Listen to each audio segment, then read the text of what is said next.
way out in the sticks. We are way, way far away out in this little place called Applegate. So that day as I sat there on November 15th, 1994, I was thrilled as I once again saw my daughter come into morning worship. She drove her car up the hill to the church in the opposite direction from her school, as she would regularly do, because you see, she loves the Lord real passionately. In fact, the week before that, November 15th of 94, I was teaching on our Mountaintop Retreat Center, which is behind our church, the book of Revelation. And I taught it over the weekend. Jessie, my daughter, was there. And when I was doing the closed heart session on Saturday night, I said, now, who here has something to share from Revelation that we haven't yet talked over or thought through or looked at?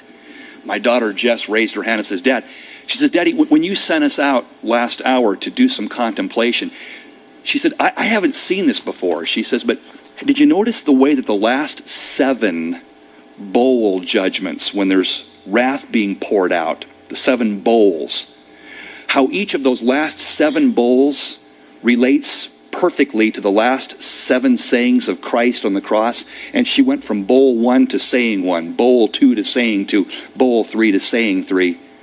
She's 16 years old. And she gave this profound message, as she would do frequently, about the 7 bowls relating to the 7 words of Christ, something which I had never heard, read, or thought of before. And when she was done, we all just kind of sat there, and I said, this retreat's over. What more can be said? That's it. That's it. That's it. I'm done. And everybody clapped, and that was Jess. Jess. A Bible student, a Bible teacher at 16 that could, in many ways, out-teach me. Which you're saying, that's not saying much, but for me it was. Head cheerleader, straight A student, loved life, leader in the church, not just of the high school, but of the church, really. She was a real worshiper and a student of the Scripture. And I'm sitting there November 15th, and she comes in, and once more she goes up front and takes communion and goes back. And then Rick Vesney, my worship leader, our great, great, dear, close friend of mine, he says, as he leads that meeting every morning, he says, who here has a prayer you'd like to offer? And my daughter Jessie was sitting right there, and I'm back in the corner, and she stands up and she says, Lord, I thank you for the promises of your word. She says, Lord, I thank you for the promise. I know the thoughts I think towards you, thoughts of peace and not of evil, to bring you to a glorious end. The amazing thing about that is my daughter Jess never heard the story I told you about what that verse meant to me. I only shared it with 3 people, besides my parents. I never went into that for reasons that I can't fully explain. I never went into that story with Jesse or Peter or John or Christy or Ben or Mary. They're little, obviously. But Rick, my brother, my friend, he knew what that verse meant to me. The guy that was leading the service, he knew what that verse meant to me. And his eyes began to well up a bit, because he knew he's got kids that are teens too, and his kids are walking with God radically as well. And he knew what that verse meant to me. And so right then, Rick did what Rick does. He wrote a song right then. He writes these songs when I preach. He'll play music after I'm done. He'll just write a song right then. And he wrote this song, Jeremiah 29:11, because he knew what that verse meant to me. And he knew how I must have felt as a pops right then, hearing that being prayed by my daughter. And she prayed that prayer, and Rick sang that song, I know the thoughts I think towards you. And then Jessie got up, and she had to get to school, and she walked out the door, and she winked at me and gave me a thumbs up and smiled. And I'm just sitting there taking in the song and just thinking about that verse and how blessed I've been. 5 minutes later, there's a tap on my shoulder. One of the fellas says, John, there's been an accident.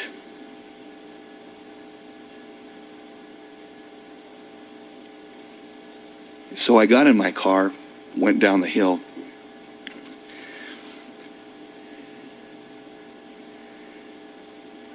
went into my house and I thought, this can't be. This cannot be. There's a mistake. They didn't know for sure. It can't be. And my wife ran out the door and screamed and grabbed me. And Peter John, my son, who was then 18, says, Dad, Dad, Dad. He grabbed me and says, Dad, she found the man. She found the man. See, the night before, that November 15th, I sat down with Peter, Jesse, and Christy. And I said, girls, Peter was listening in, you make sure that when you get married, that you don't just marry a Christian, that you marry rather somebody who can lead you, who's ahead of you, who's stronger than you, who can really lead you. And my daughter Jessie looked at me and joked and says, well, Daddy, she says, where am I going to find that man? She says, if I went to a good church, I'd have a chance maybe. And she laughed, and Peter laughed, and Christy laughed, and I didn't. I laughed. Where am I going to find that man? And that's why Peter John grabbed me and says, Daddy, Dad, Dad, she's found the man. She's found the man that can lead her. And then Peter and I jumped in the car and went out to where the accident was. I had not yet been on the site. It was amazing to me, for you see, my daughter Jessie was taken to heaven. The last thing that I heard from her was Jeremiah 29:11. I know the thoughts I think towards you, thoughts of peace and not of evil, to bring you to a glorious end. That's the last word I heard from her. The same verse the Lord gave me when her mom was taken to heaven so unexpectedly. The same verse that Chuck called me with and said, this is the word of the Lord for you. My daughter, Jess, didn't know that story, prayed that prayer, and out the door, and Rick writes the song, and there it is, in heaven. And she died with her car spinning on a patch of ice. The autopsy, she died with the exact same injury that took her mother, my wife. Same side of the head, same exact blow. It was precisely the same. In heaven.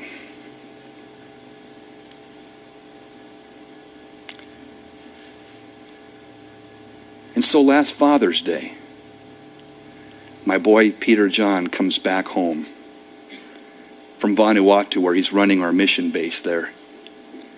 Vanuatu's in the South Seas. Peter's an outstanding Bible teacher.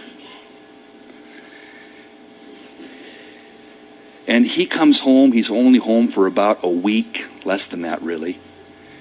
And he and my daughter Christy, Peter's now 21, and he and my daughter Christy, who's 17.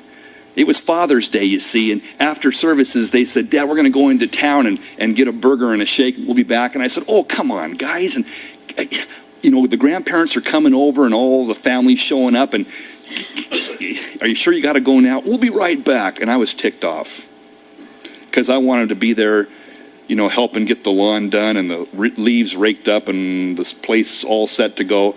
So what did I do as a dad? I'll tell you what I did. As they're getting in the car, I go out to the front yard, I take the mower and I fire it up, hoping they'll get the hint. It's Father's Day and here's Pops mowing the lawn. We'll be right back, Dad, they said. And they drove away, and these kids are great. But they went away, and I'm kind of fuming. Well, what, can't they see it's Father's Day, and the family's coming over, the grandparents and the in-laws and all the rest, and I'm mowing the lawn, it's Sunday afternoon and all the rest.